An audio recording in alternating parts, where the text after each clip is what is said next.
I thought I would do is just lay out my story properly for a change, not refer to the productions themselves, just an analysis of the text to show where I think a lot of modern productions go wrong. Basically, it's the assumption that people know the stories for a start, and of course, once you make that assumption, you can't tell the story.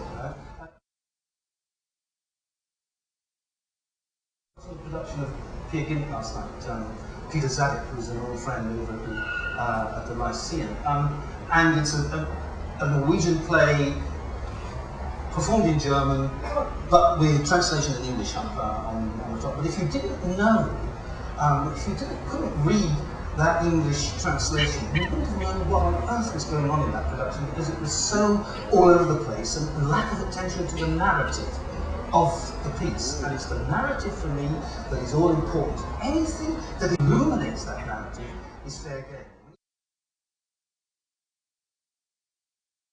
It's the most dynamic Shakespeare film there has been in a long time. It did more than any of those wishy-washy brand status quo films to bring about a new interest in young people in Shakespeare, which is basically what I've tried to do all my life. That you need to ask an audience to stand up and be counted. What you really think. I don't care if they boo, I don't care if they I do care if they cheer. As long as people go out into the street arguing and carry on the debate and want to do something about the piece that they just...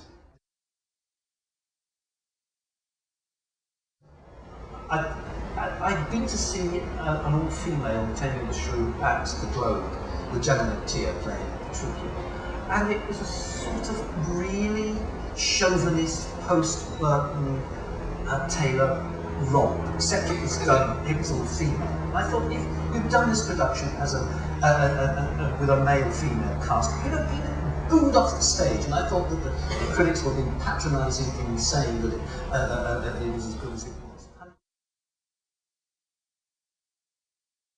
Still, I got very cross recently at a couple of productions that cut it down to about 2 hours again and took out Rosencrantz and Guildenstern, Fortinbras. I thought, well, where is the play? Why don't you say this is based on the play by William Shakespeare, not the play by William Shakespeare? 2 hours with all those characters, you've got nothing. Poor old Claudius has had his balls cut off because there's no conflict. You haven't got a state to run. You haven't got a problem on the one hand with the forces that are massing on his border there and Hamlet there. So I mean that's his dilemma.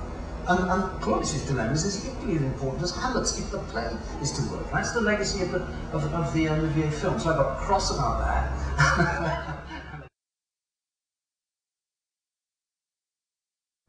Thanes, friends, kinsmen, henceforth be earls. The first that Scotland ever named. The first thing he does is he gets rid of the term Thane, the old Scottish name for the leader of a clan, and makes them earls. The earl?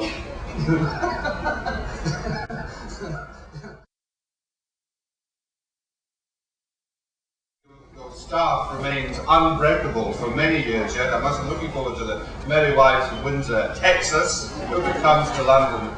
Michael will be signing copies of the Director's Cut next door in the signing tent. So would you please join me in thanking our special guest today, Michael Bogdanov.